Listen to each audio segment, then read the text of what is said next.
I saved myself probably about $120,000. I'll take that guy over the Harvard. What's going on, everybody? Welcome to Dirt to Dollars. I'm your host, Jim Piazza. Here I have a special guest with me, Ryan DeLong. I currently own Piazza Outdoor Living and Pro Pool Experts. We specialize in hardscaping, landscaping, pools, site restoration, and anything you can imagine outdoors. We're here to talk about the daily struggles in the industry. We're here to talk about pools, hardscaping, and most importantly, we're here to talk about Ryan today from SiteOne. Ryan, give me your a little bit of your history, a little bit of background on how you became what you are today and how you got started when you were younger. Yeah, absolutely. Well, I'd like to thank you for having me. It's a beautiful showroom. I find it funny. We were in here a couple months ago and this did not look like this. No. So kudos to you guys. This is beautiful. Thank you. A little bit about myself. So I've actually been in the industry since I was a child through my father. Mm-hmm. So my father was a national sales representative for a company that sold natural stone. So, it's funny. I tell people this all the time. When I was younger, my parents never trusted me in the house by myself. So up until I was about 18 years old, my childhood, summer vacations, winter breaks, they were spent with me in the truck with my dad. Mm-hmm. And I would tell my buddies, I'd be like, because my dad traveled a lot. They'd be like, what does your dad do? And I'd say, he travels around the country selling rocks. And at that time, it was okay saying. Now, the older I get and I find myself, replaying those conversations, I'm like, man, that could have been interpreted such a wrong way. But here I am, and been in the industry, like I said, through my father, learned a lot, learned a lot about how important relationships are in this business. Absolutely. Yeah. But, went to college, graduated college, got in with a company called Pool Corp, who, was kind of similar to SiteOne, large publicly traded company. Was a manager in training for the company where, they select no more than 30 kids throughout the country. It's basically like an internship. So for 6 months, you learned about operations, you learned about sales, basically how, wholesale distribution works. Yeah, the day-to-day life. Yep. Exactly. Exactly. Yeah. So, Absolutely. As time went on, the older I got, the more I respected my father and appreciated what he did. As a kid, we weren't wealthy. We weren't extremely wealthy, but, never had to worry about food being on the table.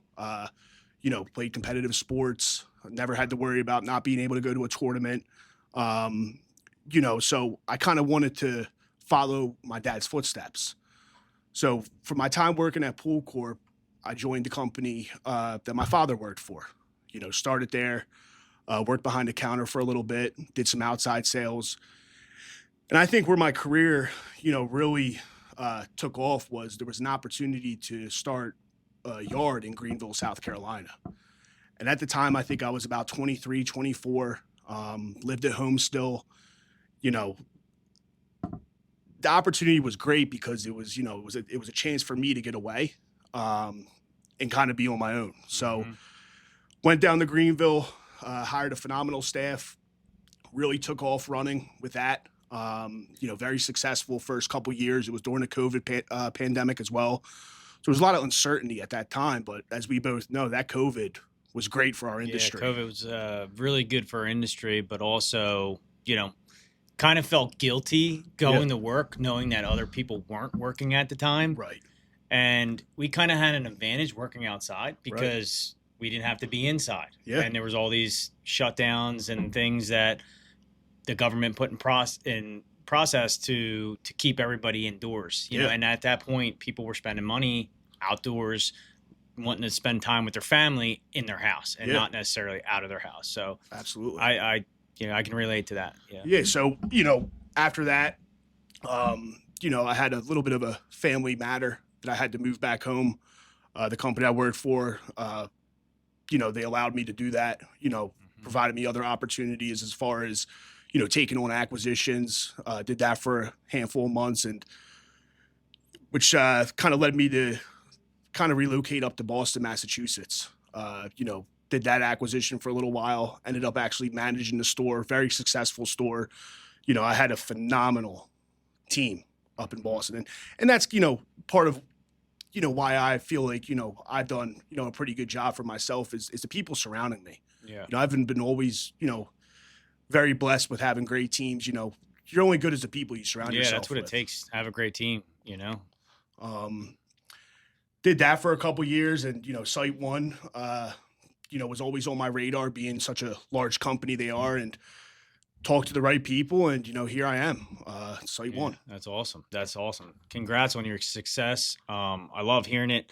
I talk to you multiple times a week. My project managers talk to you multiple times a week.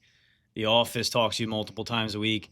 I mean, it's really great knowing that we have someone like you in our back pocket that we can call, because nowadays it's tough to get anybody on the phone that actually answers with all the spam calls we got going on now. Absolutely. So, it's really good that you actually pick up the phone and you care, right? And that's part of the reason why we wanted to have you on here. Like, at the end of the day, it's a relationship building, networking, group that you got to have in your back pocket. They're your tools, right? So, hardscape crews have their tools on site. The office, we have our tools, and we couldn't be more happy to have you on the podcast, but also dealing with SiteOne. I mean, check out our showroom. They had a lot to do with getting us the product to be able to put in here to show to our clients. We bring our clients in here, and we basically have them pick out a lot of their material here on site. So that's one good thing. Give me a little background history on the Pool Corp company. Are they still in business to this day? Are they doing you started there and basically worked your way up. How do you see that relating to SiteOne, on the back end, right? They taught you a lot about what you needed to know and how to kind of manage the acquisitions that you're managing now. So give us a little quick rundown. I don't want to get too in depth with that company, but how do you see being a younger guy like myself? How do you see that training pay off for the job that you have now? Yeah, no, absolutely. My time at Pool Corp was about 6 months. Unfortunately, but the program they put us through, this was no joke of a program. I went to college for business, but I think that a lot of people like myself are more hands-on. Absolutely, yeah. I can take 2 hours to read the same chapter over and over again in a textbook, but I'll never be able to kind of comprehend it. Remember it, yeah. Exactly. That's how I was, right, for sure. Yeah. Right. Yeah. School was never my thing. That's for sure. A lot of us. Yeah. I can't believe I graduated. Yeah. Same here. That's a sponsor to Spark Notes. Yeah.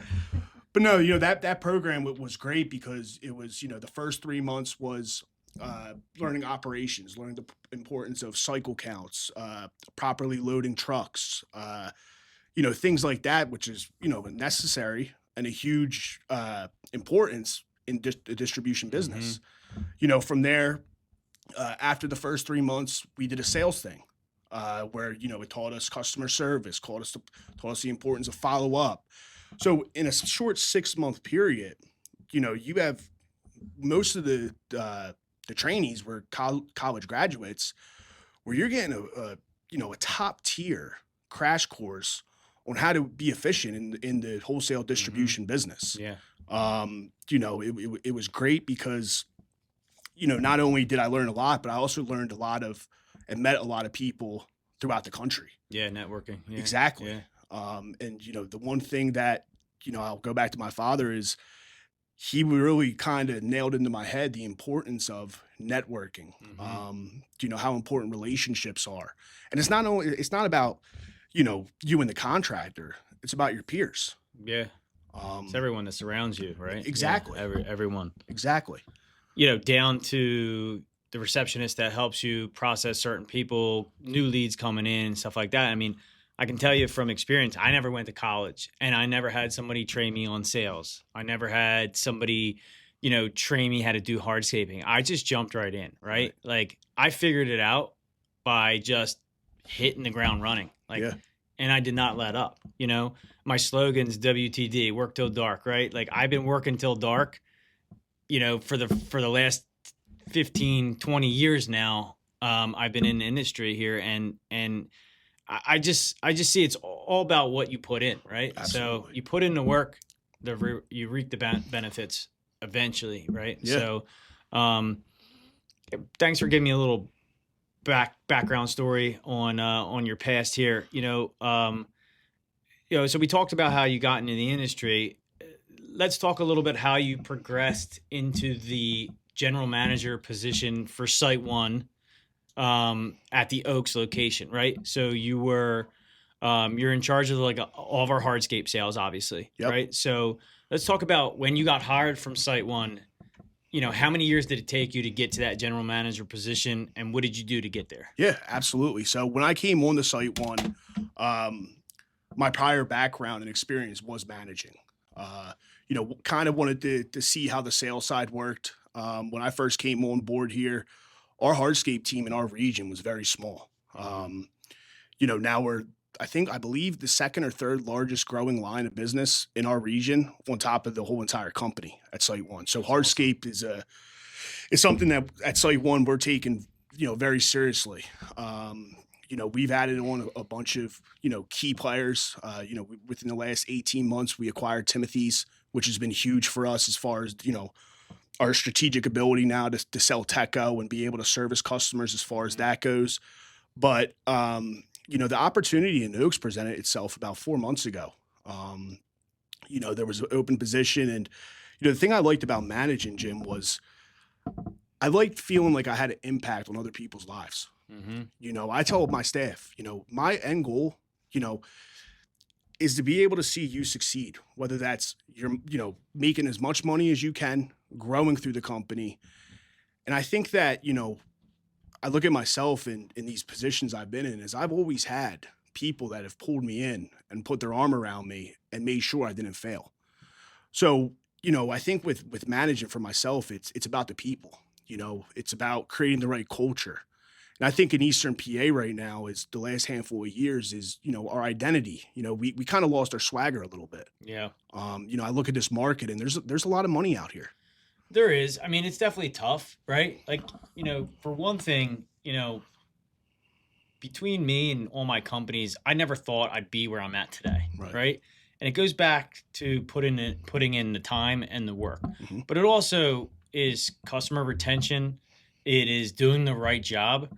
It's tough to bid against some of the newer kids coming in the industry, Absolutely. right?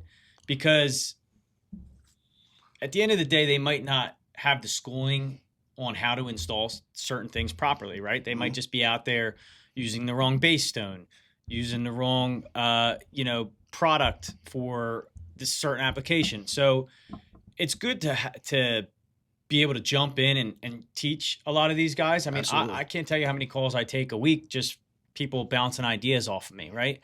I did that when I was younger. Yeah. I talked to everyone in the industry. I went to different seminars and stuff like that, but if you do things the right way, the work will come, right? I tell kids that all the time, like, stand right by your name. That's your name. If your name's on the side of that truck, you better be making sure that you're servicing that client how you want to be serviced, right? And that's the big thing that attracts clients to your business. If you do a bad job, you're going to get 10 bad leads from it, or people talking about your business. If you do a great job, they might refer you to their neighbor, or they might refer you to their cousin. So it's just kind of, at the end of the day, it's basically what you put in is what you get. Right? Absolutely. If you're going to put in half the percentage, I tell my kids this all the time. If you're going to put in half the work, you're going to get half the product, right? Yeah, absolutely. My son's a big wrestler. I love seeing him wrestle. And, I think sometimes he doesn't work as hard as he can. Yeah. And this past weekend, he worked 110% and won a tournament. Oh, that's awesome. So that's awesome. It was great. But he put in the work. And I told him after the match was over, I said, did you understand the fact that you worked harder than that other kid on the mat? Yeah. Right? Like, you worked harder. Right. So you won because you worked that twice as hard as that kid. Right. So it's all what you put in. And, I'm glad you explained that to me a little bit. We'll try and move on to the next question. Well, I kind of wanted, and I'm glad you brought that up, because I think that, in our industry right now, I do believe it's a very pivotal moment. We have a lot of, the older generation of contractors kind of phasing out. Yeah.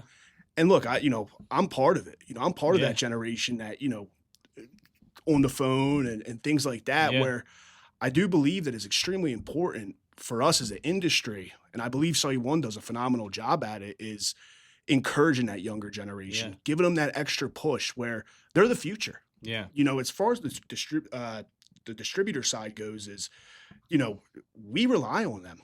We're Oh, yeah, relying on them in absolutely. the next Yeah. for the foreseeable It's future. tough though, because I feel like a lot of kids are going out and starting their own business, but a lot of kids nowadays are lazy. Yes. They don't want to get off the couch. They want to make money on TikTok, and that's fine. Like, I'm not knocking that. There's a lot of kids that are 24 years old making more money than I did at 24 years old, right? Yeah. So, like, how do we get these kids to jump back into the trade industry? That's a mystery that I've always wanted to. I mean, the trade industry isn't going anywhere, right? Like, there's always going to be someone, doing your patio, building your deck, doing your addition. I just feel like at the end of the day, we need to figure out a solution to get some younger kids in the industry. So, I take pride in hiring younger kids and trying to train them, right? Absolutely. You train them up to then, either go start something on their own, and they're going to have a tough time trying to find employees, because again, when I started my company in high school, I had, 50 friends that were asking me for jobs, right? Yeah. They're back from college in the summer, or they didn't go to college and they're looking for a job. I had a ton of friends looking for work, right? So I can always apply those different kids to different areas and train them a little bit. Nowadays, I find it tougher, and I do a ton of interviews on trying to find certain people. So, to work in this field, and it's not easy to do this job. It's backbreaking work. So that's probably why. I mean, I do like to say that I pay the top dollar for our industry, but I expect, the best out of them too. Absolutely. It's tough. I don't know how you could answer that question, or if we could put our brains together and figure it out. But yeah, I mean, I think that, and I agree with everything you said. We deal kind of with the same situation right now. It's it's trying to hire somebody. It's such a difficult task itself. Yeah. You got candidates that don't show up to the interview. I like to kind of have the philosophy, of hiring ex-athletes. Yeah. Somebody that somebody that has structure. Exactly. Marines. Exactly. Veterans. We emphasize a lot at SiteOne DNA, and we will hire somebody with no skill or no industry experience whatsoever. But if they have the right attitude and the mindset, I'll take that guy over the Harvard graduate who's the smartest guy in the room but can't hold a conversation. Yeah. I think in our business, being able to have that human-to-human interaction and that face-to-face interaction is huge. And I agree with you. I think that with the way technology is taken over, I think it's difficult. And I don't know the right answer right now, but I see a lot of things kind of evolving in our industry as far as technology goes. Love technology. And technology. I wish I was smart enough to use technology. I do as much as I can, but there's so much technology coming out monthly, weekly. It's hard to keep up with. It's hard to keep up with. Yeah. So, I mean, for one, love using AI. No matter what, we can. AI is one of those platforms where you can just hop on and ask it certain questions, almost like a Google, and it'll spit out a bunch of different answers. Some of our marketing stuff, our logos and stuff like that. It's easier just to use AI than to hit up, a designer who specializes in making logos and stuff like that. So yeah, absolutely. So I couldn't agree with you more. I do love the technology side of things, and give us a little rundown just for the viewers that might not understand what SiteOne is. Give us a rundown on how big SiteOne actually is. Yeah, so SiteOne is a publicly traded company, 600 plus locations in the U.S. and Canada. Wow, 600? 600. Jesus. Yeah. And I didn't it's realize growing. they had 600. It's crazy. That's insane. It's crazy. And it's, there's a lot of value services that we have. It's for instance, like we sell the same brick all the other suppliers sell. But I believe what separates us is the value services that we have to offer. Whether it's the numerous locations of branches, with that comes trucking. We have an amazing digital and online platform. We offer something called loyalty points, where every dollar you spend, you essentially get a point back. And Yeah. when you spend enough money, those points add up. You guys that's know. huge. That's Yeah. very huge. I mean, we spend enough money with you to, in order to reap the benefit of those points. And it's great. I mean, at the end of the year, you either buy something that, the points go towards, or you credit it back towards a job or something like that. And that's huge because, any amount of savings with a business is only going to lead to more profit, more EBITDA, especially if you're looking to exit your company at one point, right? Absolutely. So I think that's really important, and that's a good, thing to have in your back pocket to help save some money. So, and it's a good tool for you guys to be able to, sell that to people, right? Yeah, absolutely. It's, part of the reason why we go to Home Depot sometimes and maybe not TEG lumber, Yeah. So I love the points, and I love the fact that those points keep adding up, especially when you're doing a company our size that's doing maybe $1 million a year in material. Yeah. I mean, that's a big savings. Absolutely. So Absolutely. And I think, another thing that kind of, gives us the edge is the people.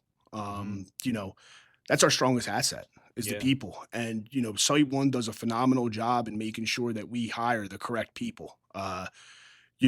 And just in our region alone, the guy that runs our region, he knows me, I know him. It's more of with SiteOne being such a big company, I hear it a lot, SiteOne's corporate, but we don't run it like corporate. The corporate side of the business only benefits us. Yeah. So that's why, it was very easy for me to make the decision to jump over to SiteOne. Yeah. Is because it's the people, it's the resources, and it's the opportunity. Yeah.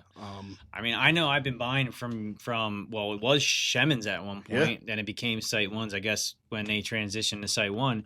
I mean, we've been buying from you guys for close to 20 years now, right? Yeah. And we've seen you guys go from here to there in a short period of time. So that speaks value on your company, right? Yeah.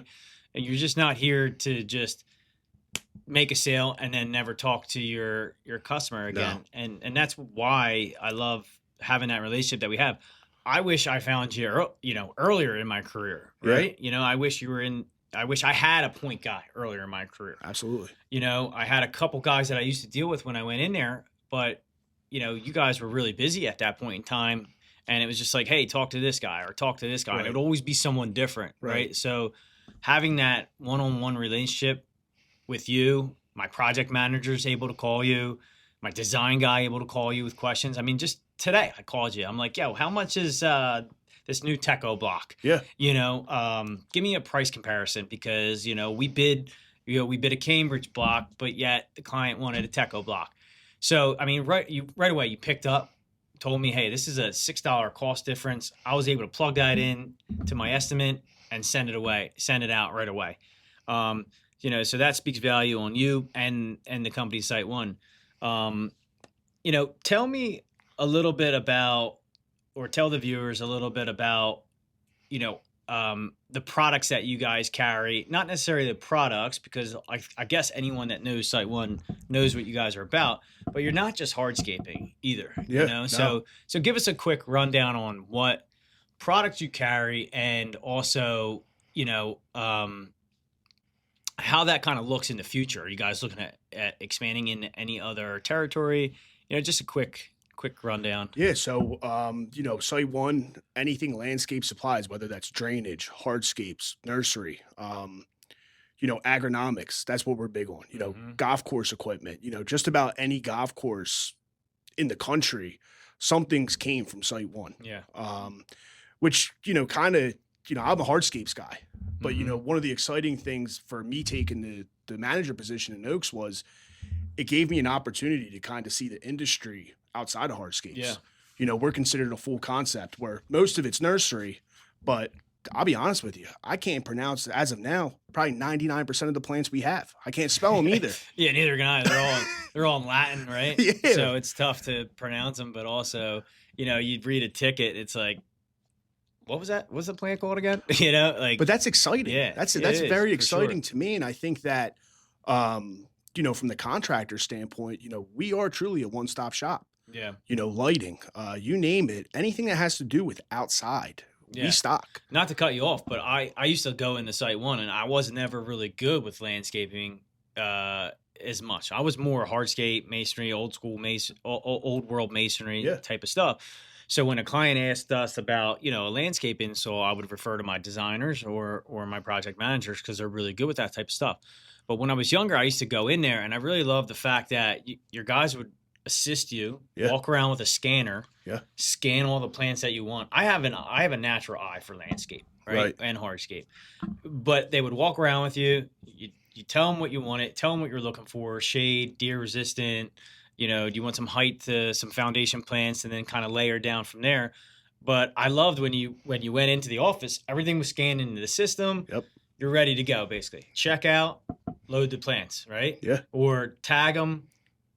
You have the estimate number, Yeah. right? And then if you need to go back there in a week to pick them up or send your guy, they're all ready to go, tagged for you, Absolutely. specifically for you. And I love that about SiteOne. Yeah. You can't find that in many other places around here. You're basically like a awesome Home Depot for outdoor stuff. Yeah. Anything outdoor living, and I love that about the company. So I'm excited to work with you guys this year for sure. Definitely. Year over year, we've been, building our business, book of business with you guys a little bit more. And I love the fact that you guys are competitive. Like pricing's everything. Like I was saying earlier, pricing is everything, right? In 2023, we had a phenomenal year, but my margins were down. Right. And I'm like, how do I solve this issue? Yeah. Okay. Is it, my internet expense? Is it my office expense? Is it this expense? Is it that expense? Well, what it turned out to be, it was, the products that we were buying, the people that we were buying from at the time weren't really giving us any kind of deals, right? Yeah. It was like, hey, here's your price and this is your price. And I love that about you guys, that we can, work, you could work with us on some of the product. Obviously you have margins that you have to make, but at the end of the day, I saved myself probably about $120,000 in 2024 by just shopping that material out. So that's a big thing. Anybody listening that has their own company, like, get 3 quotes from, all the people that you're buying from. Don't just go with one quote. Yeah. And that's what I was doing. We were so busy. We were just, hey, I had a great relationship with this company. Let me just buy from them. But at the end of the day, it's like, hey, they don't care about your bottom dollar number. They care about you as a friend, right? And they care about you as a customer, and they take care of you on Christmas with a gift basket. And, that's great. I love that. And, I owe a lot of time back in the industry to them because they helped me out with clients and stuff like that. And not to say they didn't help, me grow the company, but it was just more or less shopping my pricing, because at the end of the day, I want to make sure that we're more profitable in the company. Absolutely. And that's what we're in business for. We're not in business to make friends, unfortunately. Right. We have friends, we have associates in the business, and we bounce ideas off and pricing, but that's a real big factor when it comes down to business. This is business, nothing personal. So I like the fact that, hey, I send all these different quotes out, and you're like, hey, I can do a little bit better. I can't go much better.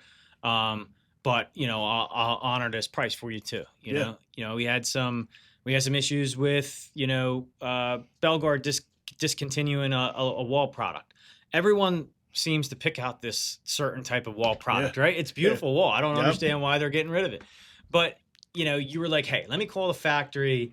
Let me see what I can do to try and get this wall block for you. Yeah. And if we lock it in, we'll lock it in now. And if they have to make a quick batch before they discontinue, then I'll make it happen for you. And that's the whole reason why, I wanted you on my first podcast too. bending over backwards for somebody goes a long way. Yeah. You know, so I appreciate that. Thank That's you. huge, man. Thank you. You've been all over, it seems like, the country working at different supply houses, supply yards, stuff like that. South Carolina, Boston. Yeah. How do you see this? How do you like this area, first of all? And how do you see this area compared to the other areas that you worked in as far as growth, you know? So I think that, you know, this is home for me. You know, my whole family's from here. Mm-hmm. You know, when I was in my young 20s, you know, all I wanted to do was get away from mom, you know? Yeah. Oh, yeah. But the older I got, you know, is the more I realized how important family was. Yeah. So Yeah, family first for sure. absolutely. And Yeah. I think that, you know, every market that I've been in, you know, has been great. You know, Greenville, South Carolina, when we moved down there, it was one of the fastest growing cities in the country. You know, Yeah. Boston, you know, New England, maybe my favorite part of the whole country. Yeah. But I think as far as what makes this market different, and Boston's kind of similar, is the seasonality of it. You know, we're down south. It's kind of a little more consistent, which was good. You know, but I think that with SiteOne and the products we offer, you know, we had a hell of a first 6 weeks of the season because we had the ability to sell ice melt. Mm-hmm. So, you know, Did you guys not carry as much before, or like ice melt, or was it? I kind of wish you guys were open during the storm, where No. last minute salt you could come in and just grab. But I get why you're not. But yeah, I think that, you know, with ice melt, it's kind of all of a game. And, you know, it's a gambling game. Yeah. You know, how much do you want to bring in? And, you know, this year's kind of been a little bit of a difficult time because, you know, with how much snow we've gotten, and it's been kind of an unusual amount versus the last couple of years where some of the manufacturers were having a hard time keeping up. yeah, But it was exciting because it's like a game. yeah. And, you know, you got to stay on top of things. And, you know, it's who can get the first load, and it's a scramble. Yeah, it is. I mean, I stockpiled at a time, you know, 3 or 4 triaxles, right? So at the end of last season, I had to basically give away 2 triaxles of salt. Yeah. So that kind of sucks. Yes. But what also really sucks is if you're in the middle of a storm with your crew and they're like, "Hey, we don't have any more salt." And you're like, "What?" Right. You're like, "Are you kidding me?" Right. Where did it all go? Right. So at the end of the day, I you know, that is a real big factor, and that's why we always have that extra salt on staff. Now we donate it to the township. Yeah. You know, so it is what it is. But at least we're not just dumping it somewhere at a landfill, right? We're donating it back. They have the big huts in order to keep it in undercover, and it lasts kind of all year. So, so going back in like the Boston area, in the South Carolina area, like how do you see those markets compare to our market up here? Is it, you know, more dense and hardscaping down there versus up here? Up there in Boston, is it along the same lines as Pennsylvania here? You know, as far as how much product you're able to push and what guys are doing different, or, you know, give me a little feedback on that. Yeah, so from across the board, what I always thought was interesting was it seems like this region, you know, let's call it the Mid-Atlantic, the Northeast, always was kind of the first to start the trend. You know, and I'll even include Boston. You know, for instance, we were moving up in Massachusetts a boatload of porcelain. And I think that, you know, when the farther north and the more, I guess, populated these areas get, I think the trends become a little quicker than they were down south. Mm-hmm. You know, we sold a boat ton of natural stone down south. You know, again, longer it's hard seasonality. to get down there. Not a lot of quarries, right? No, it isn't. And we did a phenomenal job at selling Pennsylvania bluestone, and that was our niche. Yeah. You know, where everybody else was selling manufactured, you know, concrete products. Mm-hmm. So would you say that's more expensive down there to get because of the travel? Like, they're not pulling it from the quarries down in South Carolina, right? So no, it's got to be more expensive to install plus buy. Yeah, and you're exactly right. So, you know, I think that, you know, when it comes to natural stone, you know your clientele. You know, it's you could walk up to the front of the house and tell right away. 100%. Like, who's going to buy natural stone versus just pavers? 100%. Not knocking somebody that buys pavers, they might only be there for a couple years. Exactly. You know, so they might not really care or per se, but like in the main line where we do a ton of our business at, you know, that's a rural area and people want that stuff to last. And you can go into properties in the main line and see bluestone that's been installed for 4 years now. Absolutely. And it still looks great. Acid wash maybe a little bit, power wash, clean it up, repoint. That's the beauty of the natural stone. It's really not gonna, you know, discolor or pit over time. Yeah. You know, so if it was installed properly, correct, it's gonna last forever. Correct. And that's what I try to sell to all of our clients, you know, or train my sales staff to try and sell, right? Like, hey, this product, you're gonna pay for it once and you're gonna pay for it, you know, once and have it done the right way versus maybe, you know, some sort of paver that might pit if somebody throws rock salt on it, you know, might discolor a little bit. I mean, paver manufacturers have been getting a lot better over the last couple of years. I mean, I've been installing pavers for 22 years now. I do love them, and we do sell a lot of pavers. Yeah. I wouldn't say to come into the main line and start putting in a bunch of pavers. Right. I just think it's worth more to the client to resale value to get some sort of natural stone. Absolutely. So, I couldn't agree more. So a lot of clients down south were buying that type of stuff, and I guess it's just all depends on what person or you know the longevity of how they want it to last. Yeah, we would have specific, you know, where I was at in South Carolina was, you know, there was a lot of very expensive properties, and you know where HOAs wouldn't allow, you know, the cultured veneer. It had to be, you know, Tennessee veneer, and you know, with that being said, it's you know. What comes after that is the natural stone, you know, whether it's Tennessee flag or Pennsylvania bluestone or, you know, imported stone, you know.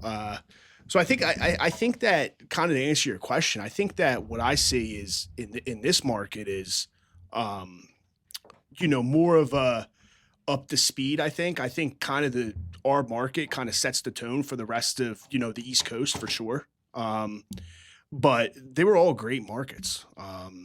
You know, they're very different. You know, the South was obviously a little slower, but in a great way. Yeah. You know, up here and when you get into Jersey and this part is very, you know, it's change of scenery. Yeah. And I think that's kind of I feel like it's a little bit more fast paced too, right? Like, because we got to cram in all this work that we have sold in 9 months or so. Yeah. You know, because we have winters. Yeah. And I don't mind the snow. I'm just getting to that point where I'm 38 years old. I don't want to be sitting in a plow truck all day. I'd rather be working. I'd rather be building pools. Yeah. I'd rather be, you know, installing hardscaping, right? Because not only that, but, you know, the snow just puts a damper on things. It's Absolutely. Decent money. Don't get me wrong. But I'd rather be out there building, you know, patios and pools. Yeah. You know, all year long. Yeah. I think I need to move to Florida. What's funny? Or down south. Yeah. And it's funny you said that. And I always... What makes me love this industry is at my time at Pool Corp, we had the head of sales come in and he really put something into my mind where it was like, you know, if you ever take a pool magazine and you start flipping through the pages and you start to pay attention to the people in these magazines, they all have one thing in common. It's a smile on their face. Mm-hmm. And that's how I kind of relate, very similar to hardscapes is, you know, yeah, we're selling pallets of material to you, but if I'm looking at it in a way where it's, you know, I can be a part of changing somebody's backyard dreams into reality where, you know, on them patios is somebody getting engaged or somebody having their first child, you know, gender reveals. Making memories. Exactly. Yeah, making memories with your family. And that's why I love COVID because everybody wanted to stay home. Yeah.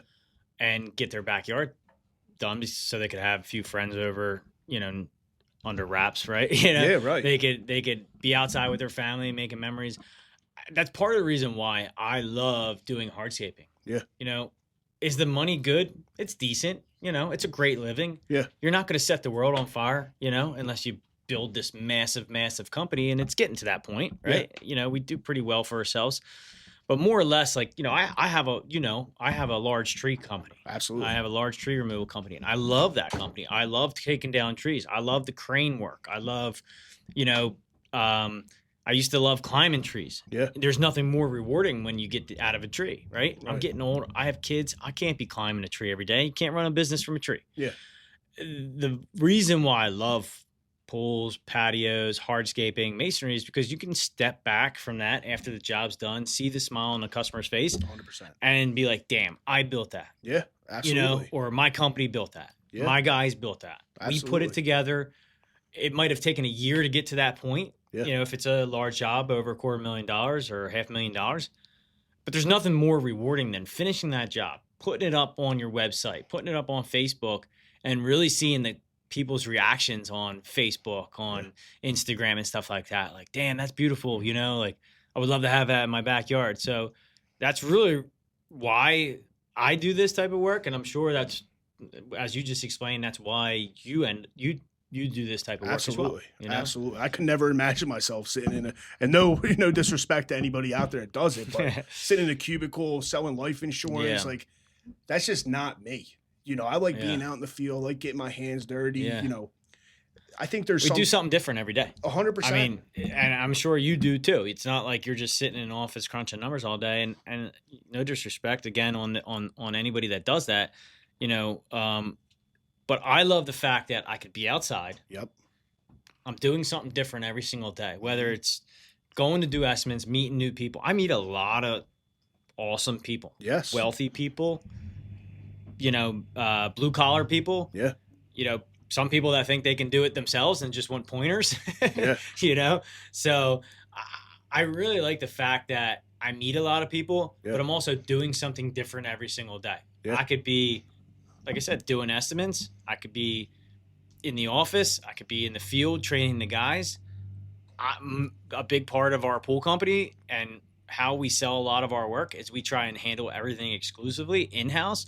So I'm out there, you know, a couple times a week just digging pools. Yeah. And that's probably one of the best things that I love about my company and doing pools is like I get to turn off my phone basically, sit in an excavator all day and just dig. Yeah. As a little kid, right? Right. And especially if they have little kids, they're at the door watching you. You know, it's like I remember that when I was a young kid, when my dad was out back of our house digging in our backhoe, you know, the backhoe that he owned at the time, you know, riding in the backhoe. And every kid that's by the door, I put them in the machine. Yeah, that's awesome. I do. That's awesome. I do. You know, and it's great because the smile, they'll never forget that. No. Ever. You No. know? And who knows? Maybe that kid's gonna, you know, step up, start his own business, work for maybe SiteOne, and you know, that's how we grow the industry by doing things like you just mentioned. I mean, my son, he's, you know, 20 years old this July. And, you know, he was with me from when he was 2 years old in our truck, plowing, running the machines. I mean, he really knows his stuff now. Yeah. You know, he's still a little green. He's a kid. He breaks a lot of things. Right. But at you know, when it comes down to it, I have a legacy to leave my kids something as well, right? Absolutely. And as long as they stay on the right path, I feel like they'll do really good at, you know, learning the business and learning the industry. I can't wait to get him in sales, right? Yeah. You know, he's getting to that point where he's done enough kind of legwork in the field where he can start maybe jumping into sales in these next couple of years. So, you know, I appreciate you going over those questions. I mean, it means a lot to me that you guys are by our side. On a day-to-day basis, basically give us a rundown on what you handle for SiteOne and, you know, now the Oaks location. Yeah. Is it still just strictly hardscaping for Oaks, or do you do a little bit of everything? Yeah, so Oaks is a full concept, all lines of business, and you know, the day-to-day as a manager, it all changes. Mm-hmm. You know, it's you're overseeing over $1 million of inventory. You're overseeing, you know, heavy machinery, whether it's on the yard or out in the road. More importantly, you're managing people. And, you know, I think that, you know, there's some managers that get that and some managers that don't. You know, it's, you know, part of my philosophy as being a manager, it all starts with the culture. And that starts with me. Yeah. You know, it's I think that, you know, my goal. You lead by example. Yeah, exactly. Sure. And I think that, you know, it's key for me as a manager to, you know, if my employees are happy, I feel very confident in the customers that are going to be happy.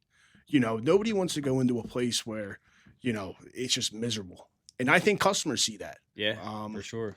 You know, so for a day-to-day, you know, it all varies. You know, it's unloading trucks. It's doing whatever it takes, you know, to get the job done. Because at the end of the day, we're all here. Jump in, help the guy loading the truck, right? So 100%. That he sees that, hey, you're not afraid to get dirty. Absolutely. You know, I mean, that's a huge thing right there. Like, you know, lead by example. I mean, that's how I've always done it. You know, Yeah. I started out doing hardscaping, so I know exactly how it's done. Right. I started out building pools and fixing pools, so I know exactly how it should be done the Yeah. right way. Right. You should be doing things the right way. So leading by example and do it and jumping in where you have to. I mean, that's huge, and that's the testament to why you got that position, right? Yeah. You know, how was that interview process, or were you excited? You know, I was thrilled to grab that new position. Yeah, I was thrilled. The guys I work for, they knew my background, and we just both sides thought it was a great fit. We have a lot of exciting things coming out of Oaks that, I can't speak about yet, but it was all that stuff. It was working with, the guys that are there and like I said, trying to get our swagger back a little bit. Yeah. I think that, we'll get our swagger back and, we'll make a dent in this market. It's funny for like years and years and years. I know exactly where Oaks is. My dad lives up in the Trooper area, and for years and years and years, my dad would make me go cut the grass at ABF, going down that road. I forget what that road's called, but Green Tree Road. Green Tree Road. Yeah, I don't know how I forgot it, but years and years and years, that ABF is like a 3-acre site, 4-acre site. I used to have to weed whack the huge hill. Oh my gosh! Going down because the mower wouldn't cut it, and I mean, an hour just weed whacking as like a 10-year-old kid. Yeah, right. Didn't care how it looked know, at the time, just needed it cut, right? So, right. And then not only that, but then I'd be on the mower cutting the huge field, and my back would be screwed up. But that's the things we did as a young kid to same as your dad. My dad wasn't necessarily in the hardscaping industry. He did more kind of grass cutting on the side. He's a general contractor, does amazing work, but he always taught me, hey, do this the right way. Yeah. Treat your clients the right way. Treat them with respect. Yes, ma'am. No, ma'am. Yes, sir. And I've always taken that in consideration, and he's always stayed busy. I mean, he's been a general contractor for, 45 plus years now, and he just stays busy with word of mouth. He doesn't advertise. Right. So that's one of the things that I've always learned from him. I stole knowledge from a lot of different people. Yes. I worked with a lot of different people and always stole knowledge. And then not only that, but saw how they did things. And in business, like I said, I never went to college. So, growing my business, I lived and learned what to do, what not to do. Yeah. And that's basically how I've become so successful to this day. You got to fail to get on the right track. I don't care who you are. You have to fail to succeed in life. I agree. If you don't fail, you're going to be that arrogant guy, yada, yada, yada. And then you're going to fail hard, and it's going to be even harder to come back. Yes. So as a young kid, I did fail multiple times. People told me that I would never make it. People told me that, you work too hard. You need a vacation. I'm like, dude, I'm young. I'm grinding now so that I can vacation. Absolutely. When I turn 45 or retire early, right? And I'm on that path, right? So one more question before we cut it short. Thank you again for being on this podcast. What does the public misunderstand about the supply and hardscaping and like the hardscape industry? Well, I think, it's tough. The supply side is very difficult. Again, we sell the same exact product. Not to cut you off, but going on that, like during COVID, like it was hard to get certain materials. And stuff, absolutely. So it's you sell the same product as everybody else. And, I think it comes back to the team you have. Mm-hmm. And I think it's, like we talked about, I think it's, if you have the right people, and this is a perfect world, it never happens like this, but, having the right people that believe that, we are the best is important. Because I think that, whether it's the value services that SiteOne has to offer, it's things like that, make it difficult for other places, not having that support. I mean, you guys are huge, so you have that support. Exactly. It takes money to make money in a sense, right? Yes. Save your money. Yes, save your money. People always told me, save your money. And, when I was younger, I was spending on this, spending on that. But, like, use the bank's money, save your capital as much as you can, right? Like, that's a big factor. Yeah. And when you when someone tells you that, you're like, I'm making great money. It doesn't matter. Then you start having kids. You start buying houses. You know, you buy this nice truck for yourself. But guess what? That truck, that beautiful brand new truck, are you going to put that to work? Because if you're not, it's a waste of having. It's a waste of money, right? Absolutely. So you live and learn. You gotta, like I said earlier, you gotta learn the hard way. Yeah. And you know, it's rewarding to then look back and see what you've built over time, especially in your career. Yeah. Thank you for thank you for being on the show. I appreciate you 100% and everything you guys do. We got you a little merch, Awesome, a little merchandise, a little Pro Pool hoodie. Yeah, thank you. It's black, so you can't get it dirty. Thank you. Thank you. But I really appreciate you coming on the show. You're our first guest on the new podcast. Again, we started this podcast to help inform the younger generation. Yeah. Our clients. I mean, we're going to be having multiple people on this show, and I'm glad that you were one of the first. Man. Yeah, absolutely. Thank you for having me. I appreciate it. Thank you. Yep. Thank Take care.